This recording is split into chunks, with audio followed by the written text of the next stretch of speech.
तुमचं पोट खराब असेल तर फ्युचरमध्ये हृदयासंबंधीचा धोका वाढू शकतो. लोकांना वाटतं हार्ट डिसीज म्हणजे फक्त कोलेस्टेरॉल, पण वस्तुस्थिती काय आहे? तुमच्या डायजेशनचा त्याच्याशी हिडन कनेक्शन असू शकते. जर तुमची पचनसंस्था खराब असेल तर बॉडीमध्ये इन्फ्लेमेशन वाढते आणि क्रोनिक इन्फ्लेमेशन म्हणजे हृदयासाठी डेंजर सिग्नल. त्यासोबत acidity, bloating, constipation, belly fat, poor sleep हे सगळं लाईफस्टाईल डॅमेजची सुरुवात असू शकतं.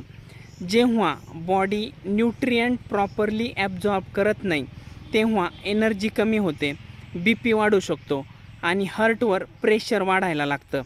म्हणूनच काही लोक जिम करत असतात पण आतून बॉडी अनहेल्दी असते. आज डायजेशन खराब आहे, उद्या रिपोर्ट्स खराब होऊ शकतात. प्रश्न साधा आहे, तुम्ही सिम्पटम्स इग्नोर करणार की रूट कॉजवर काम करणार? जर तुम्हाला किंवा तुमच्या ओळखीमध्ये कोणाला ॲसिडिटी, बेली फॅट, बी पी किंवा डायजेशनची समस्या असेल तर कमेंट करा हार्ट किंवा हा व्हिडिओ त्यांना शेअर करा. धन्यवाद.